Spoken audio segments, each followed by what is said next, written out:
चलिए यहाँ पे जो बोल रहा है कि the diluted wine contains 8 litre of wine and rest is water. ठीक है, यहाँ पे जो सॉल्यूशन है wine is to water. Wine अगर 8 लीटर है तो वाटर के बारे में अभी तक पता नहीं है। ठीक है, the new mixture whose concentration is 30%, concentration 30%, that means 30% अगर वाइन है तो रेस्ट जो हो जाएगा 70% क्या हो जाएगा, वाटर हो जाएगा। फिर सुनिएगा, कंसंट्रेशन कितना है 30%, तो 30% वाइन है तो 70% क्या हो जाएगा, वाटर। यानी कि 30% आउट ऑफ कितना 100%, यानी कि 100 में अगर 30 क्या है वाइन है तो 70% क्या हो जाएगा, वाटर हो जाएगा। अगर यहाँ पे हम रेशियो का बात करें तो ये हो जाएगा आपका 3:7। ठीक है, a new mixture whose concentration is 30% is to be formed by replacing wine। ठीक है, by replacing wine, वाइन को रिप्लेस करने से ऐसा बना है। रिप्लेस क्या किया गया है, वाइन को किया गया है, यानी कि वाटर को कांस्टेंट रखा गया है। Here water is constant। ठीक है, how many liter of mixture shall be replaced, how many liter of mixture shall be replaced with pure wine if there was initially 32 liter of water। Initially water कितना है 32 litre, यानी कि 8 litre और 32 litre, total यहाँ पे हो जाएगा 40 litre. 32 और 8 40 लीटर। ठीक है, अगर हम रेशियो का बात करें तो इन दोनों का जो रेशियो हो जाएगा 1:4, 1:4। ठीक है, अब यहाँ पे देखिएगा, यानी कि एक इसको हटा दीजिए। अब एक रेशियो कितना है, एक रेशियो अगर वाइन है तो 4 रेशियो क्या है, वाटर है। ठीक है, यहाँ पे हम वाइन को रिप्लेस कर रहे हैं, वाटर मेरा क्या है यहाँ पे कांस्टेंट है, यानी कि वाटर पहले 4 था 7 हो गया, ऐसा नहीं होना चाहिए। ठीक है, तो हम लोग क्रॉस मल्टीप्लिकेशन करेंगे। यहाँ पे कितना से करेंगे, 4 से, और यहाँ पे कितना से करेंगे, 7 से मल्टीप्लाई करेंगे। ठीक है, अब जैसे ही इसको मल्टीप्लाई किए हम तो ये कितना हो गया, 3 चौका 12 और ये हो गया 28। ठीक है, और यहाँ चलिए अब यहाँ पे देखिएगा कि टोटल सॉल्यूशन कितना है, 28 और 12 40 हो जाएगा, यानी कि 40 रेशियो इज इक्वल टू कितना, 40 लीटर। तो यहाँ पे कितना रिप्लेस हुआ है, वो 5 रेशियो रिप्लेस हुआ है, तो 5 रेशियो इज इक्वल टू कितना हो जाएगा, 5 litre. This is the answer. ठीक है, जब भी इस तरह का केस रहेगा, ऐसा जब भी क्वेश्चन रहेगा तो हम लोग क्या करेंगे कि लास्ट रेशियो से ये करेंगे, इक्वेट करेंगे टोटल को लास्ट रेशियो से इक्वेट करेंगे। ठीक है, equate it to total solution. ठीक है, क्योंकि रिप्लेस यहाँ पे 5 ही रिप्लेस हुआ है। टोटल सॉल्यूशन कितना, 28 और 12, 40 रेशियो 40 लीटर, तो कितना रिप्लेस हुआ है, 5 रेशियो रिप्लेस हुआ है, तो 5 ratio 5 litre. This is the answer. ठीक है, चलिए इसी का सेकेंड मेथड हम लोग इस तरह से कर सकते हैं कि इनिशियली जो यहाँ पे है वाइन का बात करें तो 8 लीटर है। ठीक है, वाटर जो है 32 लीटर। ठीक है, तो यहां पे परसेंटेज ऑफ वाइन क्या होगा, 8/32 अवार्ड कितना 40 इंटू 100, दैट मीन्स 20%। 20% क्या है, परसेंटेज ऑफ वाइन। अब इसको क्या किया गया कि इस में से कुछ मिक्सचर को वाइन के साथ रिप्लेस किया गया है। ठीक है, इसमें से मिक्सचर को हटाया गया, उस मिक्सचर का पार्ट को उठाया गया और उसको हम प्योर वाइन के साथ रिप्लेस कर दिए। तो यहाँ पे जो फाइनल परसेंटेज ऑफ वाइन आ रहा है, परसेंटेज ऑफ वाइन जो आ रहा है वो 30% आ रहा है। क्या आ रहा है, 30%। ठीक है, अब इधर देखिए,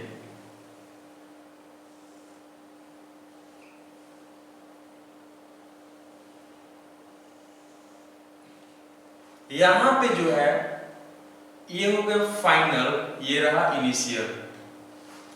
तो फाइनली वाइन का जो परसेंटेज है 30%, तो यहां पे वाटर का जो परसेंटेज होगा 70%। ठीक है, साइमल्टेनियसली यहां पे परसेंटेज ऑफ वाटर जो होगा 80%। ठीक है, जो चीज मेरा रिप्लेस नहीं हो रहा है, जो वाटर यहाँ पे क्या है, रिप्लेस नहीं हो रहा है, वाइन क्या हो रहा है, रिप्लेस हो रहा है। तो यहाँ पे जब हम रिप्लेसमेंट का जो फॉर्मूला है हम वाटर के रिस्पेक्ट में अप्लाई करेंगे। यानी कि क्या लिखते थे हम फॉर्मूला में कि क्वांटिटी ऑफ, जैसे यहाँ पे बताया था आप लोगों को ना कि फाइनल क्वांटिटी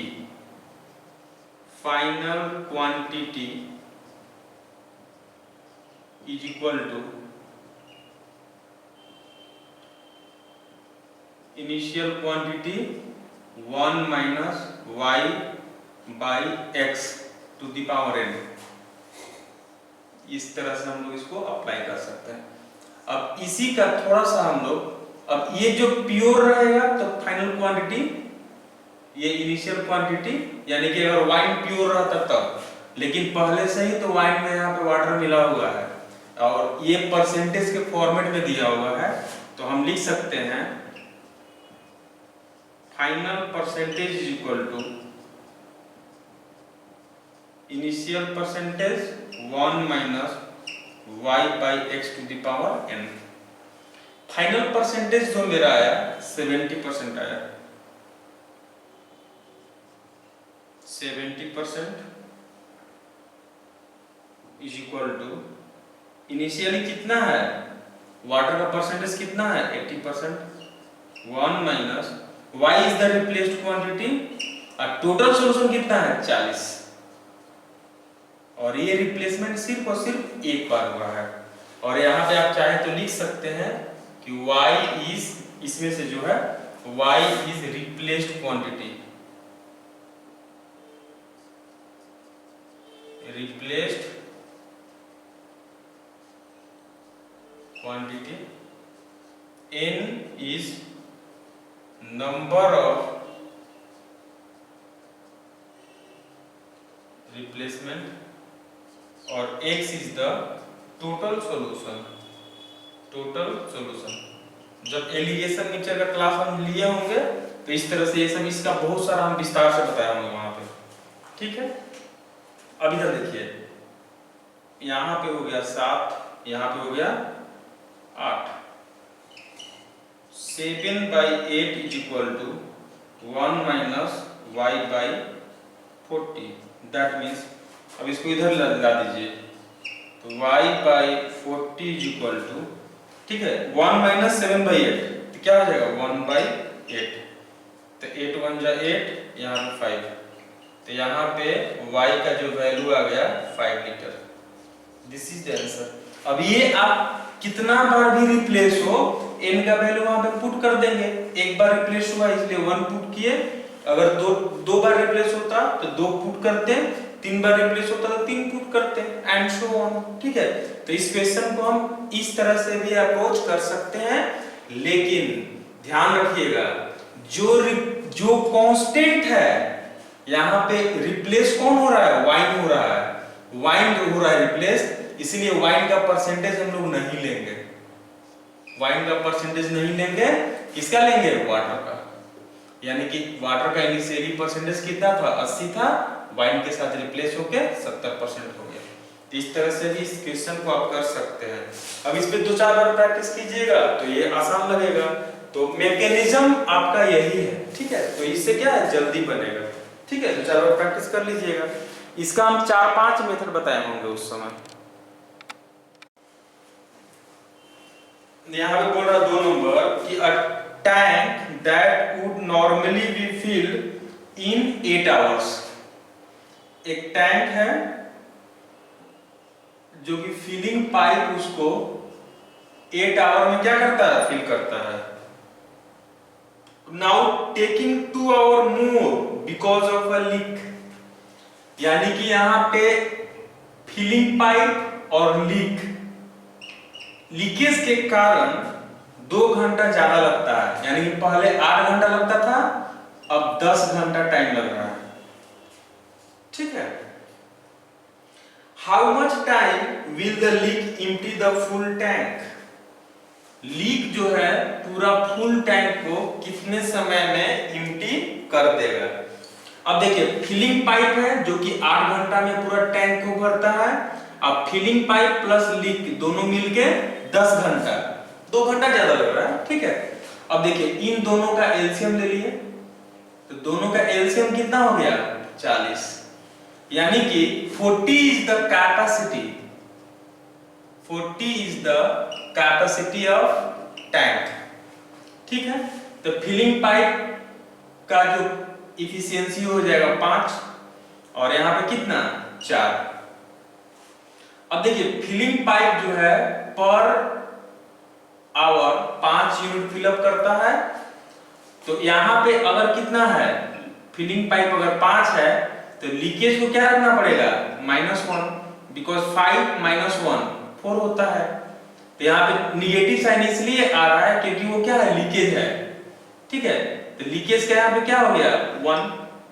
अगर टाइम का बात करें, रिक्वायर्ड टाइम, यानी कि कैपेसिटी बाय इफिशियंसी, तो कैपेसिटी यहाँ पे कितना हो गया 40, इफिशियंसी 1, यानी कि 40 hour. This is the answer. Okay,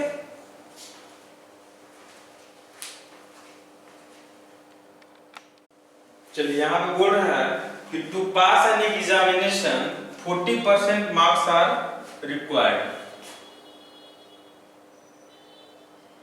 passing percentage है 40%। Peter obtained 10% less than pass marks।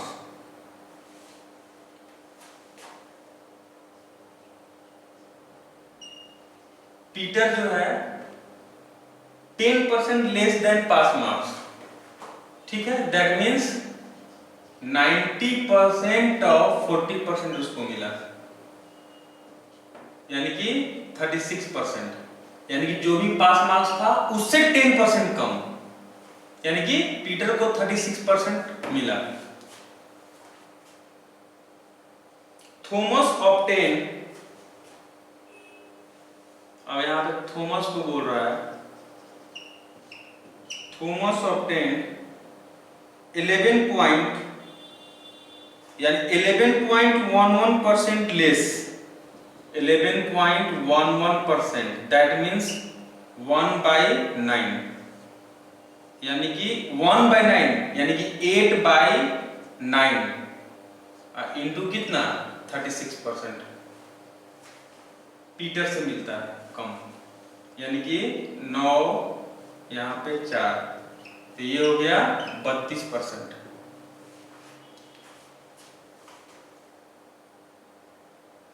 What percent less than sum of Peter and Thomas? बोल रहा है कि थॉमस मार्क्स। अब देखिए पीटर एंड थॉमस समेशन कितना हो जाएगा, पीटर प्लस थॉमस दोनों को मिला के हो गया 68%।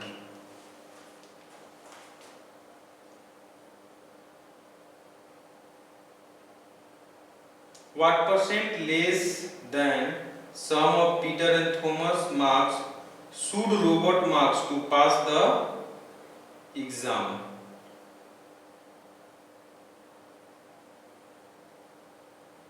Pass the exam यानी कि यहाँ पे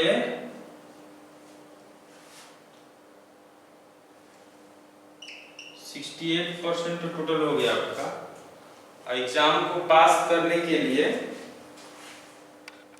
यहाँ पे जो बोल रहा है कि pass marks is how much percent less than, pass marks कितना है 40%, pass marks is how much percent less than sum of Peter and Thomas. तो यहाँ पे परसेंटेज लेस का फॉर्मूला अप्लाई कर सकते हैं, दैट मींस परसेंटेज लेस क्या होता है, दो वैल्यू का difference bye more value into 100। तो डिफरेंस यहाँ पे कितना हो गया 28 बाय मोर वैल्यू कितना है 68 इनटू 100%, यानी कि यहाँ पे आ जाएगा आपका 4 7 28 और 17 4 68। अब इसको जब ब्रेक करेंगे तो 41 integer 3/17, 41 integer 3/17%, this is the answer. Okay,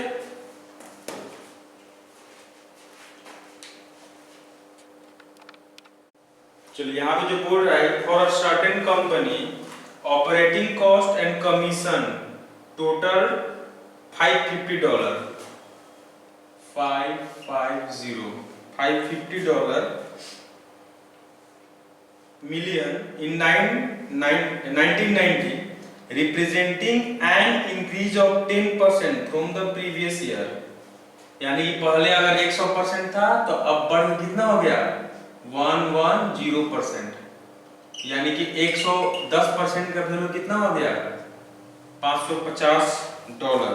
ठीक है, अब बोल रहा है कि the sum of operating cost and commission for the both the year wise. तो पहले तो 100% था, तो 100% और ऐड कर देंगे तो कितना हो जाएगा 210%, 210%, यानी कि 110% का वैल्यू हो गया 550, तो 210% का वैल्यू होगा 550/110 इंटू 210,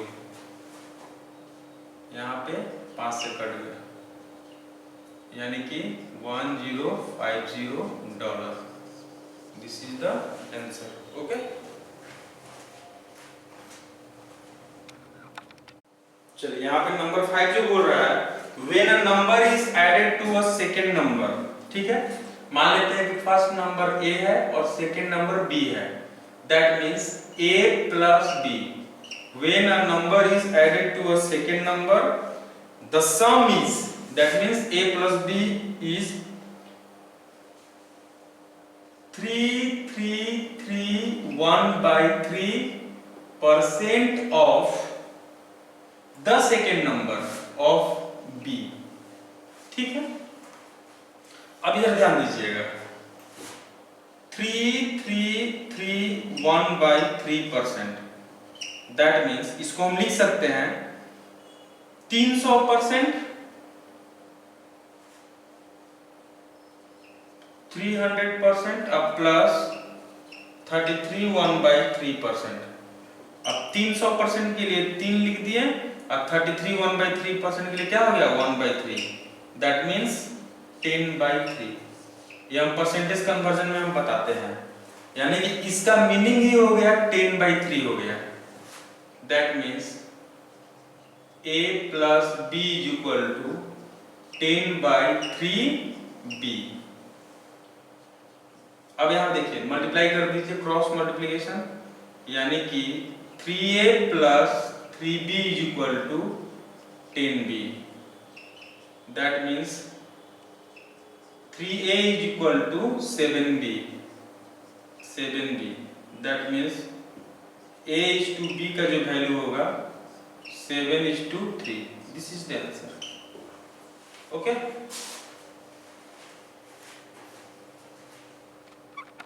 इधर ध्यान दीजिएगा।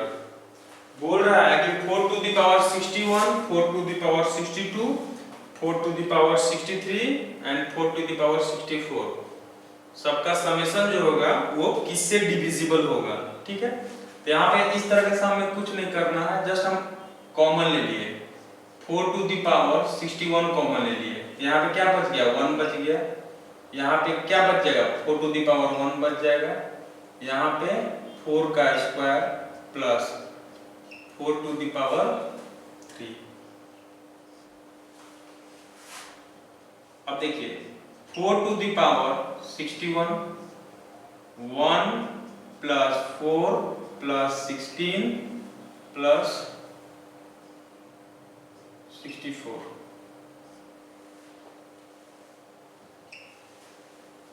तो 4 टू द पावर 61 इंटू 4 6 10 और 5 15 में 5 1 7 और 1 8 85। ठीक है, अब यहां पे ध्यान दीजिएगा, ऑप्शन में जो दिया हुआ है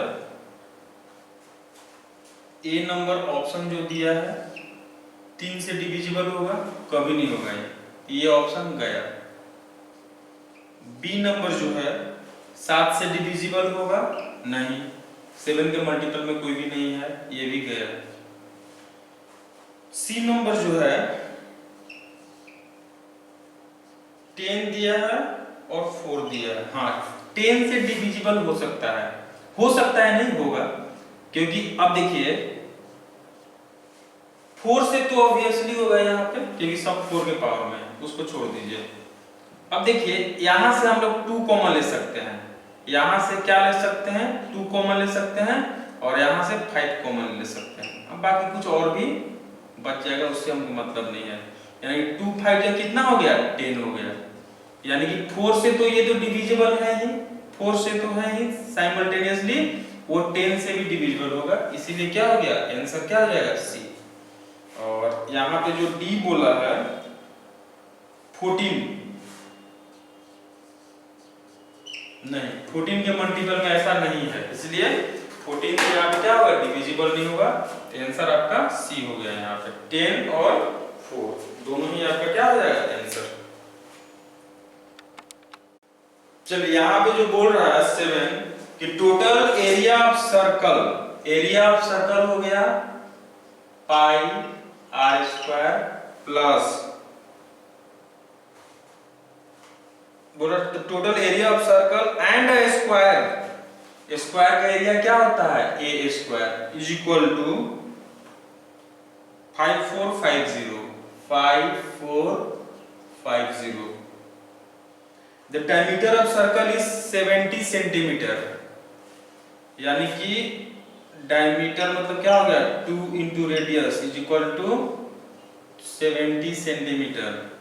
तो r का वैल्यू कितना हो गया, 35 सेंटीमीटर। ठीक है, अब यहां में पुट कर दीजिए, पाई का हो गया 22/7, r का वैल्यू हो गया 35 into 35 plus a square is equal to 5450। तो यहाँ पे जो हो जाएगा 7 और यहाँ पे 5। अब इसको जब मल्टीप्लाई करेंगे तो 22 5 72 से 110, यानी कि ए स्क्वायर का जो वैल्यू हो गया 5450, इधर होगा तो माइनस आ जाएगा, यहाँ पे सबसे पहले 0 आएगा, यहाँ पे 5 3 और 5 8 3, ठीक है। अच्छा, तो ए स्क्वायर का जो वैल्यू हो जाएगा 0 0, 14 माइनस 8 6 1, तो यहाँ से ए का वैल्यू हो जाएगा 40। ए का वैल्यू 40 हो गया, रेडियस हो गया कितना 35। अब यहाँ पे जो बोल रहा है what is the sum of circumference, माने 2 पाई आर, सर्कमफेरेंस हो गया 2 pi r plus perimeter of square 4a 4a। अब यहाँ पे क्या करेंगे 2 इंटू 22/7, आर का वैल्यू हो गया 35 इंटू 4a 4 इंटू 40, ठीक है। तो यहाँ पे 7 5।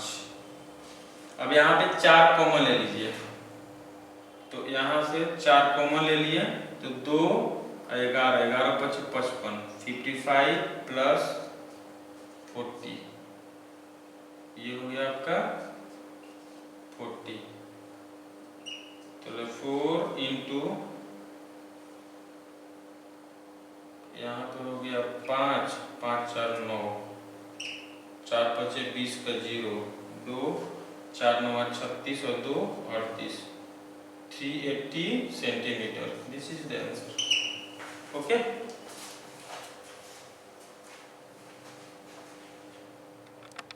चलिए यहाँ पे जो बोल रहा है कि a jar was full with butter, a person used to draw out 20%, यानी कि y का वैल्यू कितना हो गया 20%, ठीक है, of the butter from the jar and replaced with vegetable ghee. He has repeated the same process 3 times, यानी कि n का वैल्यू कितना हो गया 3, and thus there was only 512 gram butter left, यानी कि quantity left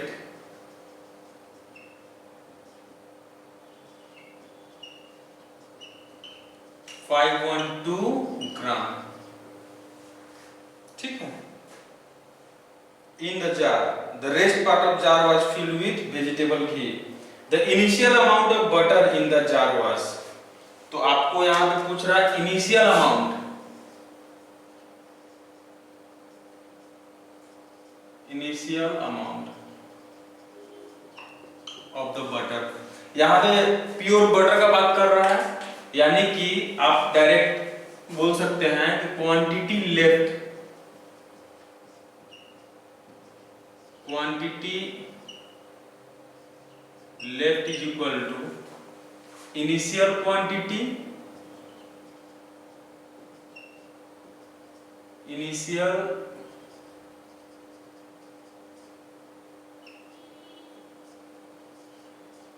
one minus y by x to the power n, ठीक है। अब y बाय x के जगह पे ही ये परसेंटेज दे दिया है, कितना दिया है 20%, 20%, तो 1 को क्या मान लेंगे 100%, 1 अपने आप में क्या होता है 100%, बस। तो क्वांटिटी लेफ्ट जो है 512 gram is equal to initial quantity को हम लोग x मान लिए x, और यहां पे 100 माइनस 20 यानी कि 80% का पावर 3, 80% की जगह पे लिख सकते हैं 4/5, ठीक है। यानी कि 512 is equal to x into 4 to the power 3 64/125,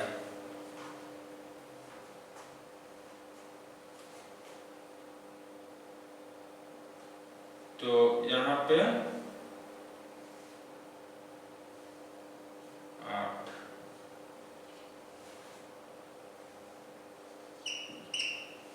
x का जो वैल्यू हो गया 1000 ग्राम। x का वैल्यू क्या आ जा रहा है यहाँ पे 1000 ग्राम। चलिए यहाँ पे बोल रहा है कि A, B and C can complete a work in 20, 24 and 30 days। A जो है 20, B है 24 and C 30 days respectively। ठीक है, अब यहाँ पे तीनों का एलसीएम ले लेते हैं 120। 120 is the total work. Total work हो गया 120 यूनिट्स। यहाँ पे 6, 5, 4 यानी कि A का इफिशियंसी हो गया 6, B का हो गया 5 और C का हो गया 4।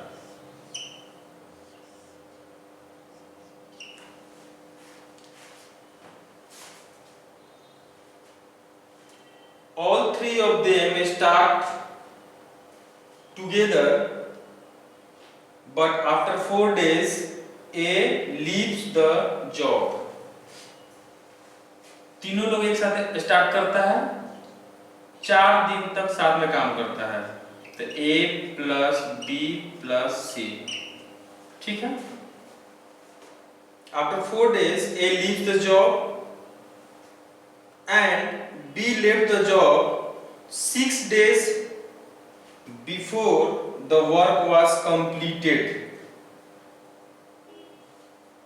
ठीक है, मान लेते हैं कि टोटल जो डेज लगा वर्क कंप्लीट होने में x डेज लगा, टोटल x डेज लगता है। ठीक है, और यहां पे जो है तीनों लोग 4 दिन तक काम किया, तो अब मेरे पास जो डेज बच गया है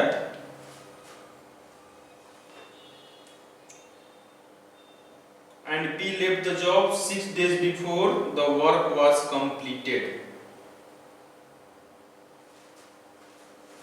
तो B जो है x माइनस 6, अब B का तो यहाँ पे 4 दिन हम लोग रख लिए हैं, तो -4 कर लेंगे, ये B का जॉब हो गया। रेस्ट जो है C काम किया, तो C जो है पूरा काम किया है, रिमेनिंग जो है यानी कि 4 दिन तो C का यहाँ पे रख लिए हैं, तो x माइनस 4 इंटू क्या हो जाएगा C, ये टोटल वर्क कितना हो जाएगा, इसको टोटल वर्क से हम इक्वेट कर देंगे। कहने का मीनिंग है, आप इसको ऐसे भी सजा सकते हैं कि A जो है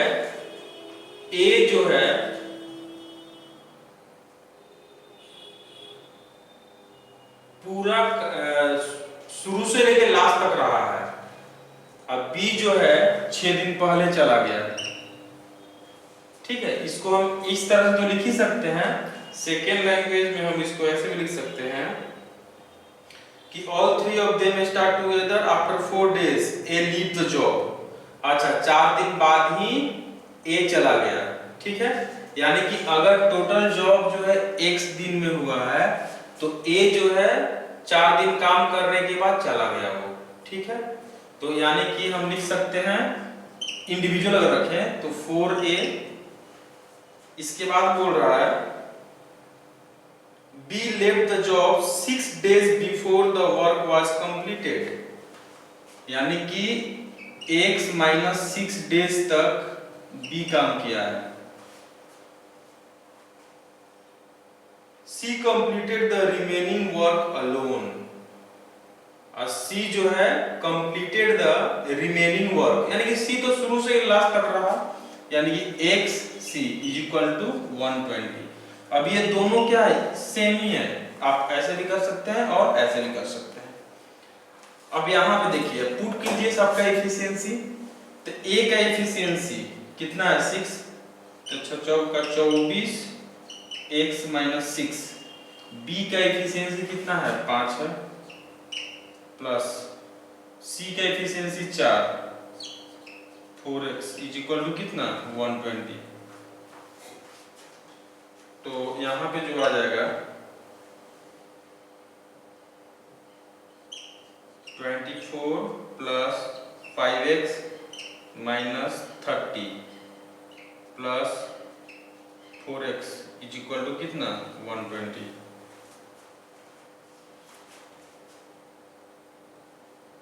पाँच और 4 9, 9x और यहाँ पे माइनस 30 और 24 6 126 हो जाएगा 126। तो x का जो वैल्यू हो जाएगा 14 डेज। x का वैल्यू कितना हो गया 14 डेज। यानी कि यहाँ पे पूछा क्या है in how many days the total work completed 14 डेज। This is the answer. ठीक है।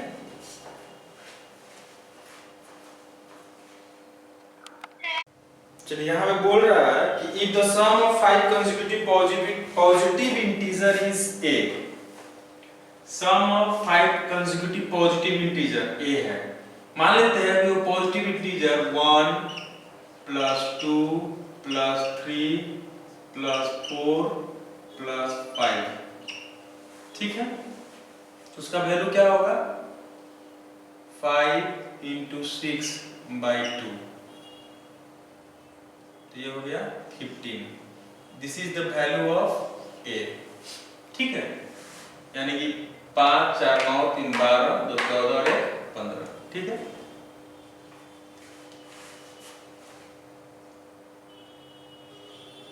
then the sum of next 5 consecutive integer of term a is, इसका next 5 consecutive integer of term a, तो next 5, तो यहाँ पे अगर बात करें तो 6 प्लस 7 प्लस 8 प्लस 9 प्लस 10, तो यहाँ में कितना